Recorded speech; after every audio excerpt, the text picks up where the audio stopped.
A whisper in the wrong ear. A gift misunderstood. When Elise Chen takes the stage at the prestigious Hartwick Symphony competition, no one expects anything from the quiet museum curator. But when her fingers touch the keys, centuries of music speak through her, and nothing will ever be the same. Some talents can't stay hidden forever, and some people can't be silenced. Before we dive into the story, comment below where in the world you're watching from. The Hartwick Symphony Hall loomed against the twilight sky, its stone facade glowing amber under carefully positioned spotlights. Elise Chen clutched her worn leather messenger bag tighter as she approached the employee entrance. Trying to ignore the flutter in her stomach, the security guard barely glanced at her ID badge. "Setting up early for tomorrow's competition?" "Just checking the exhibition pieces," she replied. He nodded, already looking past her. Museum curators weren't exactly VIPs around here.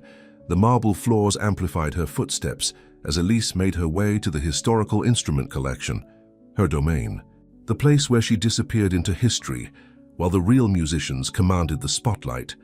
From the adjacent rehearsal room came the unmistakable sound of a Steinway concert grand, Chopin's revolutionary etude, played with technical perfection. Through the partially open door, she glimpsed Dominic Harlow, the symphony's newly appointed artistic director. His presence commanded attention even from behind the piano, his dark hair falling across his forehead as his fingers flew across. The keys, Elise paused, transfixed, not by his handsome features, which had graced countless classical music magazines, but by the slight mechanical quality to his interpretation. Perfect, yet somehow bloodless. She must have made a sound, because suddenly he stopped, his head snapping.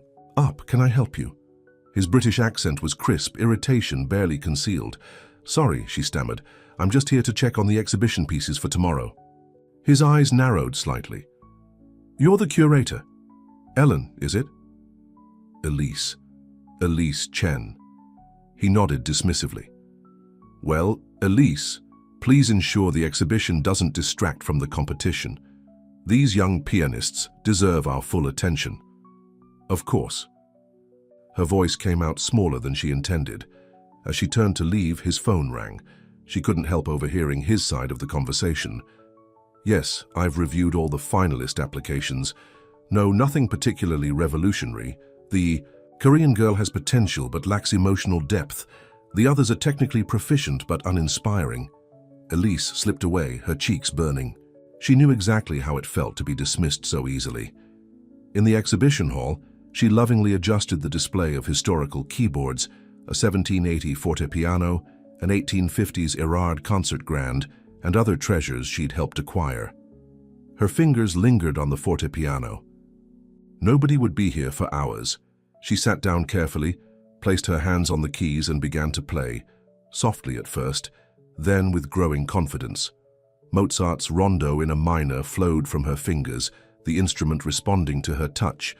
As if awakening from a long sleep, for 15 minutes she was somewhere else entirely, until a sharp voice cut through her reverie. "What do you think you're doing?" Elise's hands jerked away from the keys as if burned. Dominic Harlow stood in the doorway, his expression thunderous.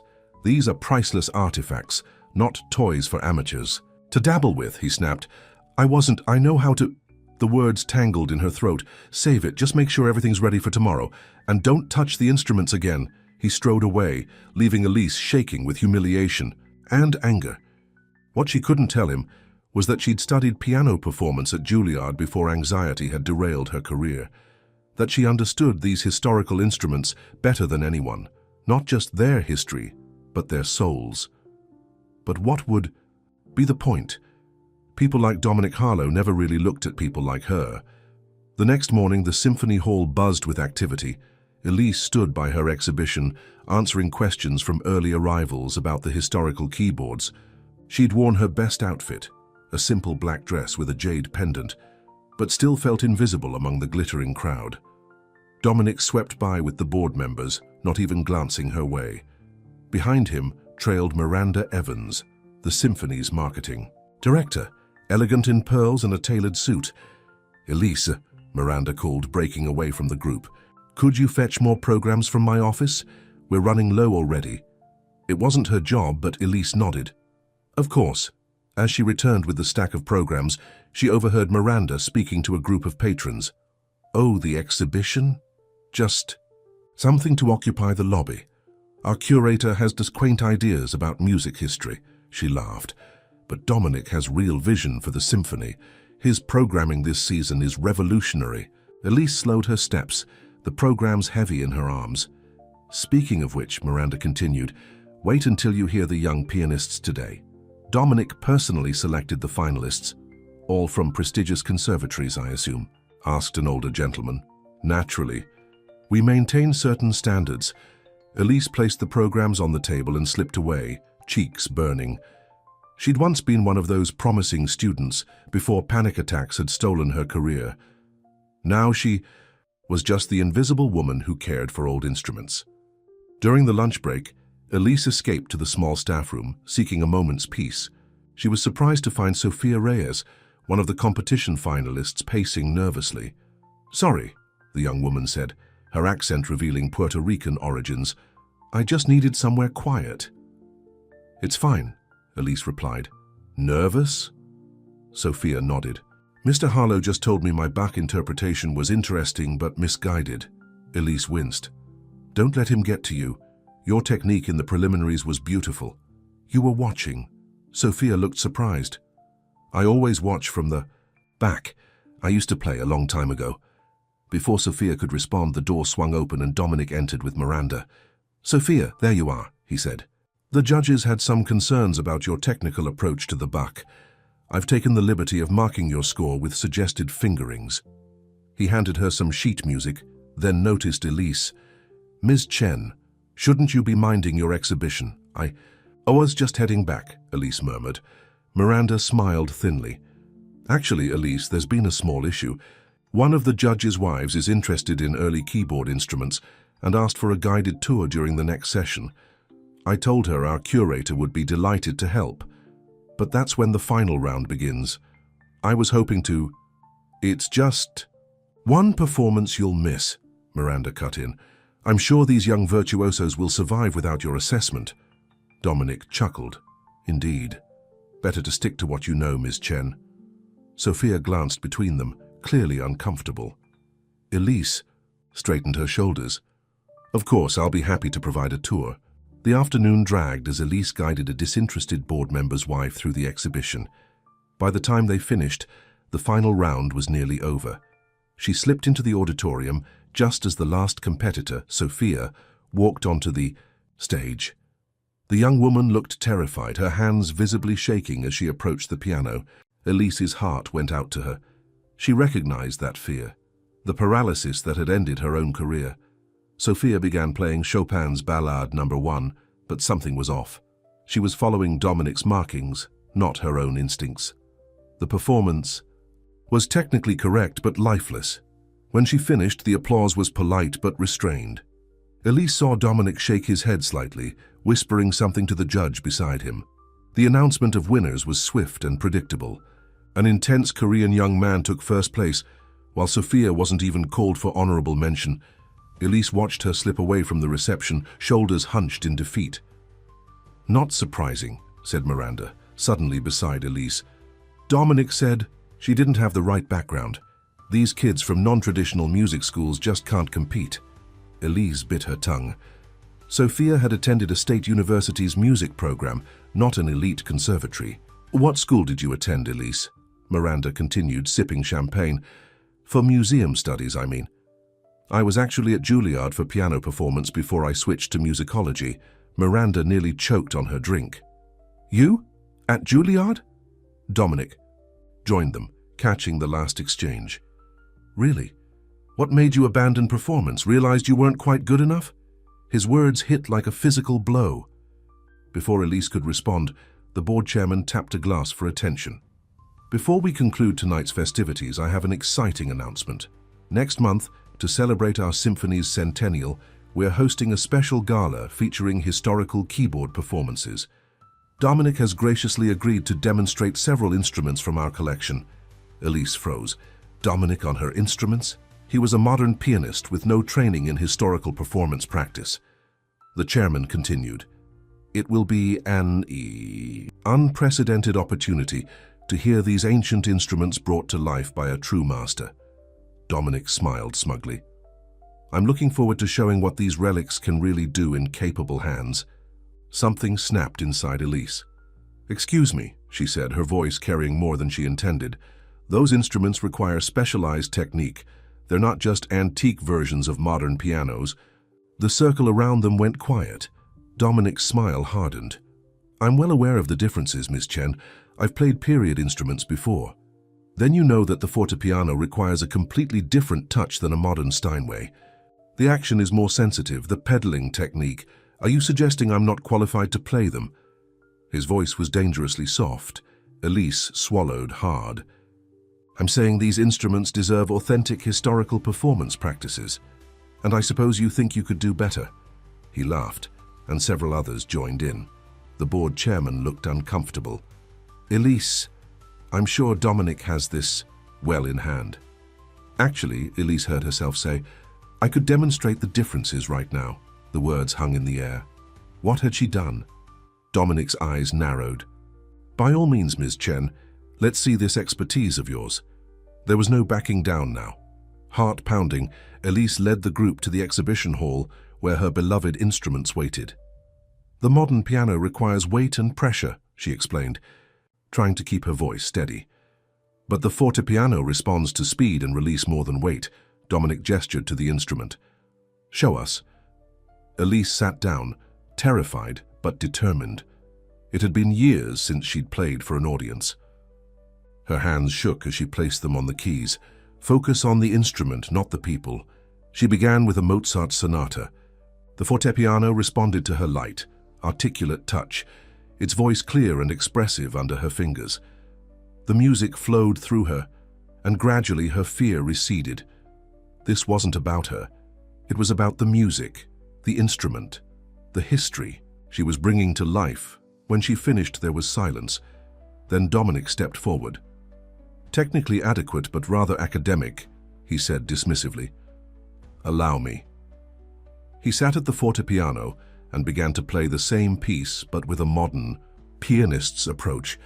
The instrument protested under his heavy hands, the sound forced and unnatural. After a painful minute, Elise couldn't bear it. You're using too much finger weight. The escapement mechanism is different from a modern piano. His head snapped up. I beg your pardon? Here, she said, moving beside him. May I? Without waiting for permission, she played a passage, demonstrating the proper technique. It's about release, not pressure. Like this. The difference was immediately apparent to everyone listening. Dominic's face flushed with anger and embarrassment. Perhaps we should move on to the Erard, he said stiffly, but the board chairman intervened. Actually, Elise, would you play something else? I've never heard that instrument sound quite so live. Dominic stood abruptly but couldn't object without seeming petty. Elise took his place, her confidence growing. She chose Beethoven's Pathetique Sonata, a piece that showcased the fortepiano's range of expression. As she played, she forgot the audience, forgot Dominic's glare, forgot everything but the conversation. Between her fingers and this instrument from another time, the music built to its passionate conclusion, the final chords resonating in the hushed room. When Elise finally looked up, she was startled by what she saw. The small group had grown. Staff members, competition judges, and several young pianists, including Sophia, had gathered to listen. Their faces showed something Elise hadn't seen directed. At her in years, respect. The board chairman broke the silence with enthusiastic applause. Extraordinary. Why haven't we heard you play before? Before she could answer, an elderly judge stepped forward. I thought I recognized you. You're Elise Chen. You won the Young Artists competition at Curtis when you were 17. Your Schumann was unforgettable. You remember that? Elise whispered. Of course. Many of us wondered what happened to you. Miranda was staring at her, in disbelief. Dominic's face had gone from red to white. I had some health issues, Elise said carefully. Performance anxiety, I couldn't continue. But clearly you've overcome that, the chairman said. You just gave a masterclass in historical performance. Dominic cleared his throat. Yes, well, for museum demonstration purposes, it was quite effective. His condescension couldn't quite mask his discomfort.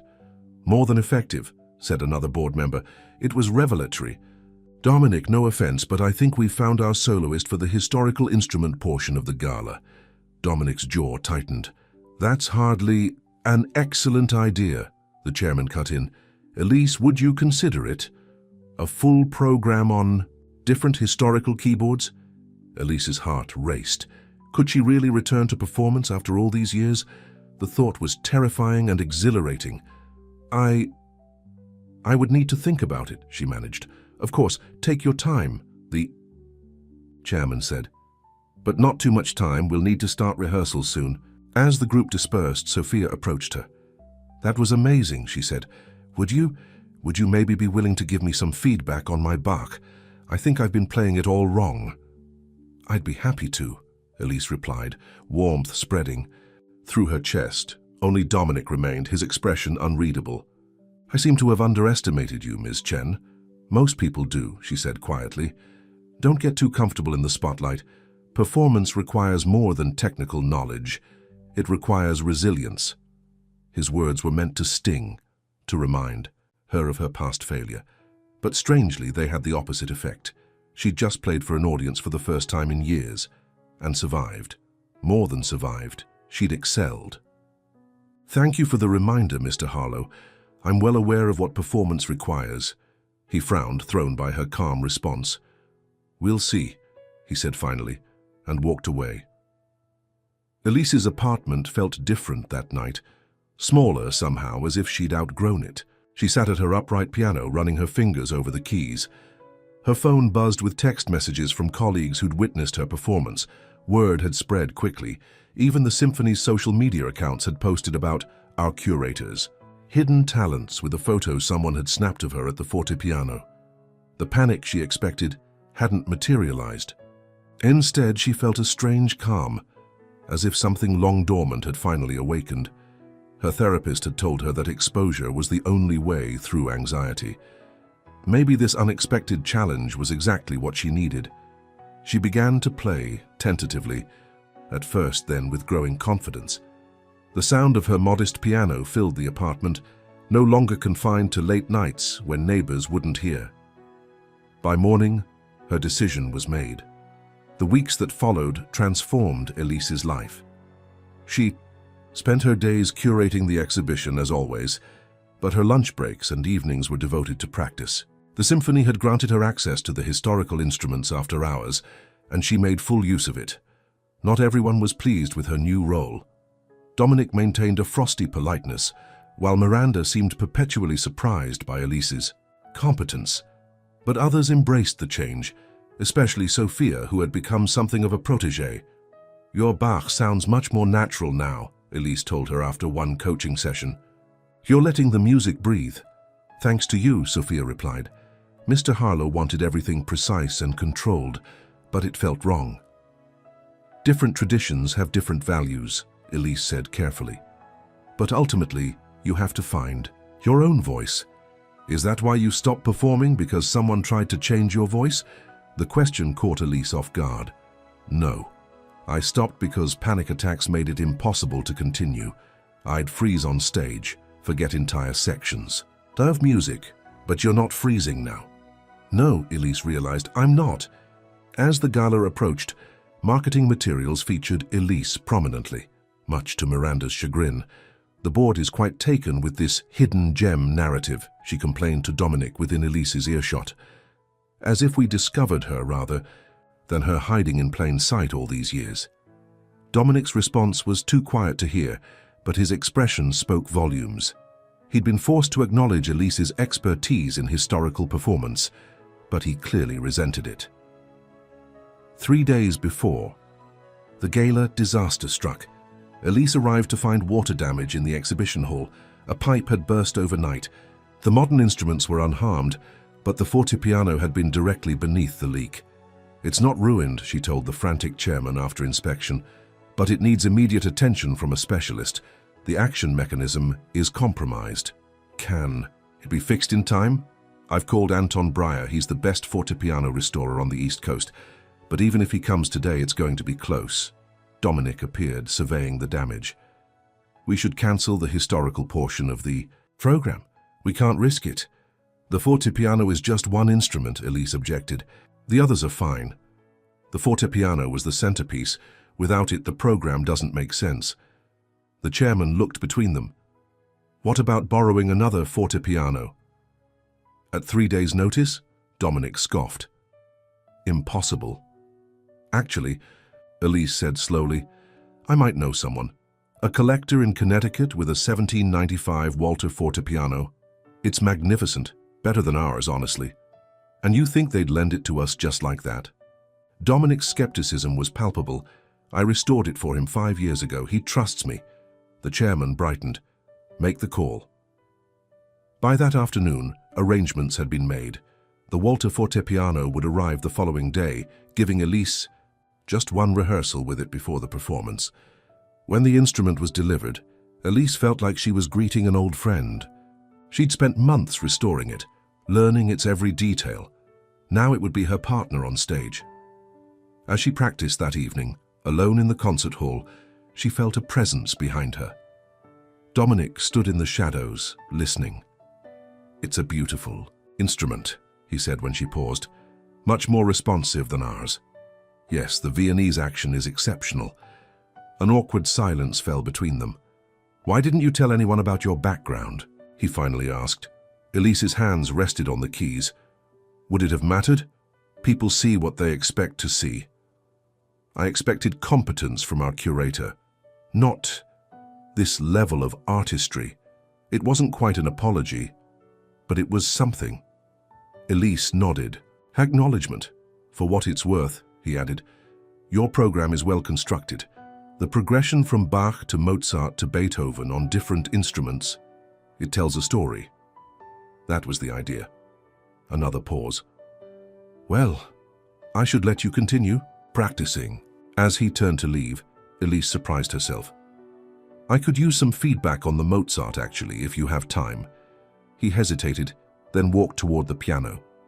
Let me hear it. For the next hour, they worked on the music together. His suggestions were incisive, and when Elise explained the historical considerations that influenced her interpretation, he listened attentively. There was still tension between them, built on too many dismissals to be erased in one evening. But there was also a newfound professional respect. When they finally parted, Dominic said, You're going to be excellent tomorrow. The audience won't know what hit them. Coming from him, it was high praise indeed. The night of the gala arrived with all the glamour the symphony could muster. The water damage had been concealed behind elegant draperies, the other historical keyboards arranged in a semicircle around the Walter fortepiano. Elise peered through the curtain at the packed house. Her heart hammered against her ribs. I can't do this, it's been too long, I'll freeze again. Nervous? Sophia appeared beside her holding a bouquet. These are from the other staff members, for luck. Elise took the flowers, touched by the gesture.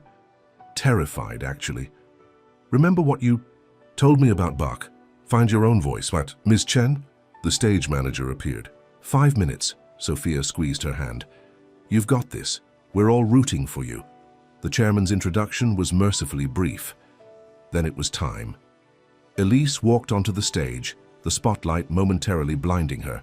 She sat at the first instrument, a clavichord. Its sound was so delicate that the audience leaned forward in their seats, straining to hear. Elise felt her anxiety begin to dissolve as she focused on producing the perfect touch, the perfect sound. From the clavichord, she moved to the harpsichord for Bach, then to the Walter fortepiano for Mozart. With each piece, her confidence grew.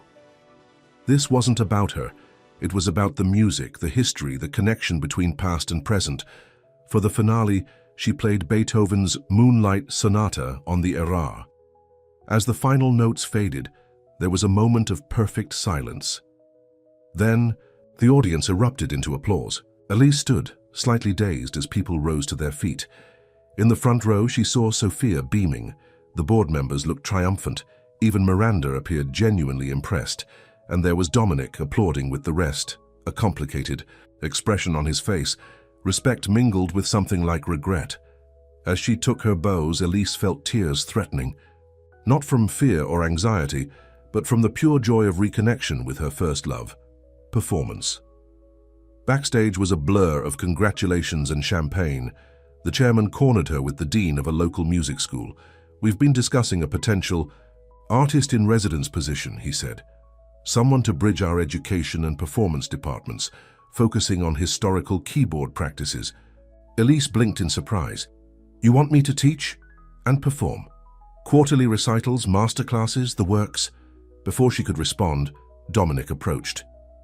"May I borrow our star for a moment?" When they were alone, he handed her a program. "I thought you might want this, a souvenir." He'd written something on it. "Revelatory performance. My sincere apologies for underestimating you." "Thank you," she said, genuinely moved. "I was wrong about you," he admitted. "And I've been thinking about what you said, about people seeing what they expect to see. I've been guilty of that." Elise nodded. "We all have at some point. I hope we can work together going forward. Your expertise would be valuable to our programming committee." It wasn't friendship, but it was a beginning. Professional recognition she'd never expected to receive. "I'd like that," she said. 6 months. Later, Elise sat in her new office at the Symphony, reviewing applications for the Young Historians concert series she'd created. On her desk stood a framed review of her gala performance headlined, "Hidden Gem of the Symphony Dazzles in Historical Keyboard Debut." Her phone buzzed with a text from Sophia. "Just got accepted to the masterclass program at Eastman. Thank you for everything." Elise smiled. So much had changed, yet in many ways she'd simply returned to her true self. A knock at her door revealed Dominic. "Ready for the committee meeting?" "Just about." She gathered her papers. "I have some thoughts on the Baroque program." I expected nothing less. There was a ghost of a smile on his face. "Looking forward to it." As they walked to the conference room together, Elise reflected on the journey of the past months. Panic attacks hadn't disappeared entirely, but they no longer controlled her. Each performance, each class she taught made her stronger. She'd spent years hiding her talent, assuming her anxiety had rendered it worthless. But talent, like truth, had a way of emerging eventually. In the end, it wasn't about proving Dominic or anyone else wrong. It was about reclaiming the part of herself she'd locked away out of fear. Sometimes the person who most needs to see your true value is yourself. That was worth all the struggle, all the risk. That was worth everything.